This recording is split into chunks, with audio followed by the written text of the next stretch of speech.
알쏭달쏭한 의학 상식을 알기 쉽게 풀이해드리는 락터 이재준입니다. 반갑습니다. 산부인과 외래에서 사실은 제일 많이 보는 질환은 사실 질염입니다. 근데 뭐 질염은 여러분들이 한 번쯤은 다 경험해 보셨을 거지만 이제 질염의 전반적인 어떤 상황에 대해서 제가 간략하게 오늘 설명드리고자 합니다.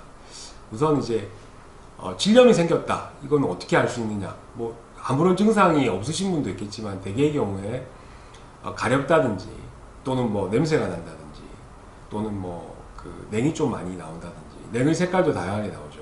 그리고 뭐 약간 찌릿찌릿한 느낌이나 아랫배 통증이나 뭐 등등 여러 가지 증상들로 병원에 내원하십니다. 내원하셔서 이제 저희들이 보고 진단을 어떻게 하냐면은 이제 질환이 있는 분비물을 일부 채취를 해서 현미경으로 이제 우리가 확인을 하죠. 그 안쪽에 이제 곰팡이균이나 트리코모나스나 아니면 여러 가지 세균성 다른 질염이 있는지 그런 것들이 이제 현미경으로 검사를 해서 진단을 내리게 됩니다. 질염이 사실은 너무 흔하고 그 다음에 보통의 젊은 여자분들이 냉이 좀 있으시다고 해서 다 병원에 오시는 게 아니기 때문에 이제 집에서 이제 제가 그 병원 키워갖고 오시는 분들한테 제가 물어보면 되게 자기가 자가로 진단을 하셔서 질세정제를 막 사용하신다든지 아니면은 예전에 가지고 있었던 질정제라든지 이런 것들을 막 넣고 오신다든지 뭐 아니면은 집에 남아있던 여러 가지 항생제들을 복용하고 오시는 경우가 많은데 사실은 질세정제, 질정, 항생제 이런 걸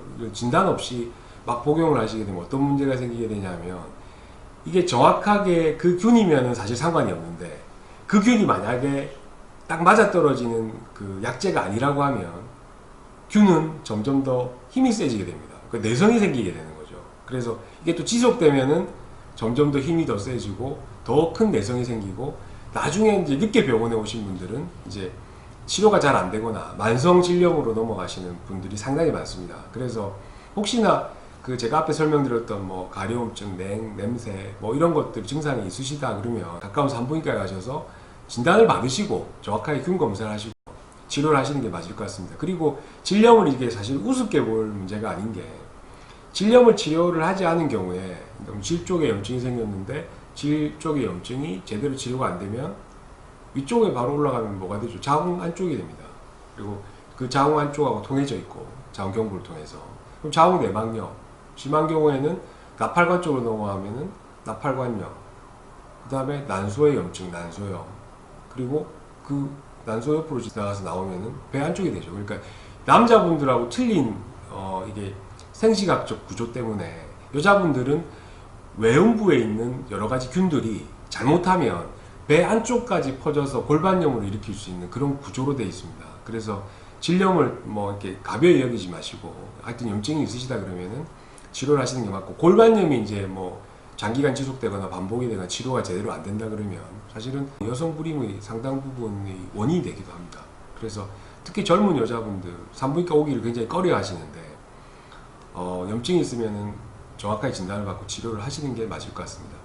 보통 우리가 이제 균 검사를 해서 제일 많이 나오는 균 순서대로 제가 말씀을 드리면 세균성 질염 그리고 곰팡이균 그 외에 뭐 트리코모나스라든지 여러 가지 뭐 유레아 플라즈마 뭐 임질, 매독 뭐 등등 그런 것들은 좀 지금 요즘은 많이 적지만 제일 많은 세균성 질염과 곰팡이균을 위주로 제가 설명을 해드리겠습니다.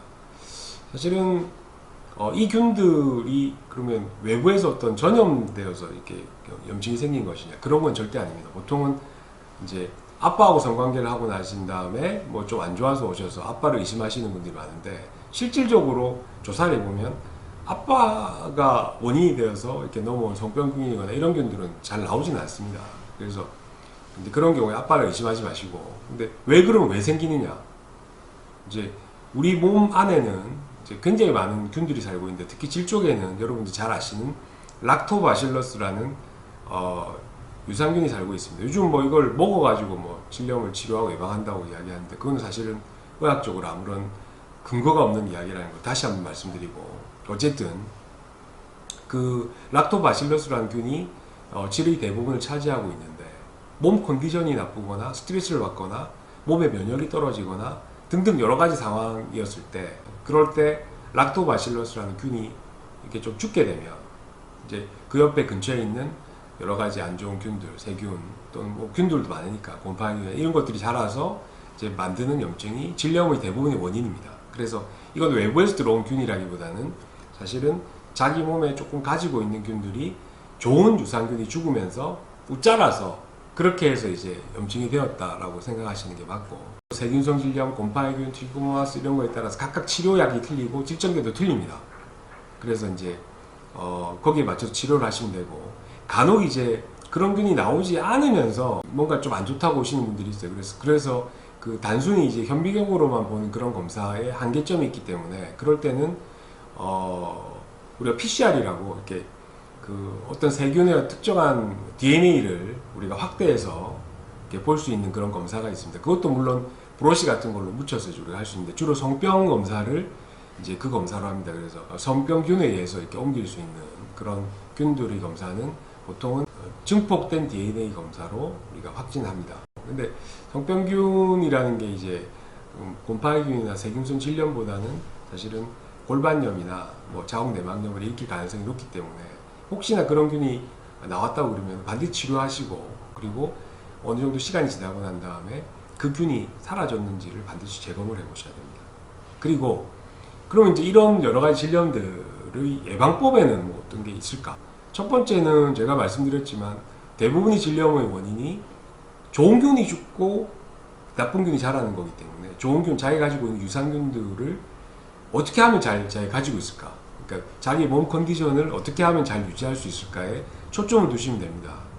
그거는 이제 뭐 규칙적인 운동이라든지 건강한 식습관 또는 뭐 충분한 휴식, 의사들이 누구나 이야기하는 그런 어떤 생활 습관을 기르시는 게 맞고, 그거 말고도 질 세척을 하실 때 지나치게 질 청결제를 많이 사용하시거나 질 세정제를 사용하셔서 질 안 깊숙이까지 세척을 하시게 되면 사실은 유산균도 균이기 때문에 그런 세정제나 질 세척제 때문에 죽을 수도 있습니다. 그래서 몸 컨디션이 좋으신 분들은 금방 유산균이 이제 회복이 되지만, 그렇지 않으신 분들은 뭐 그 옆에 있는 균들이 자라면서 이제 질염이 걸려서 이제 오시는 거죠. 그래서 질 세척을 너무 깊이 하시는 거는 이제 제가 반대를 드린다. 그리고 또 하나는 이제 특정한 균들, 예를 들어서 곰팡이균 같은 경우는 습하거나 덥거나 통풍이 잘 안 되는 그런 어떤 그 환경을 굉장히 좋아합니다. 그래서 타이트한 속옷이라든지 꽉 끼는 청바지, 스키니라든지 이런 것들을 너무 좋아하셔서 입고 다니시는 분들은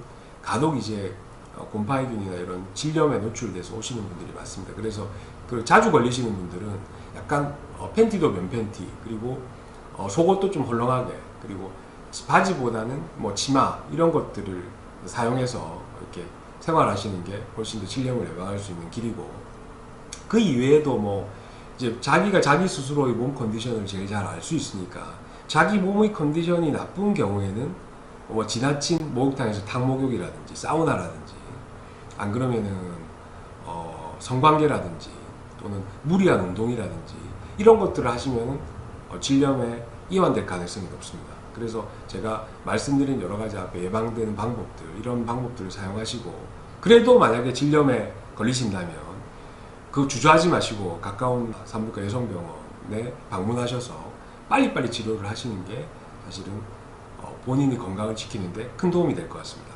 감사합니다. 궁금하신 내용이나 알고 싶은 의학 정보가 있을 때는 댓글이나 아래쪽에 있는 메일로 문의 주시면 다음 방송에 넣도록 하겠습니다.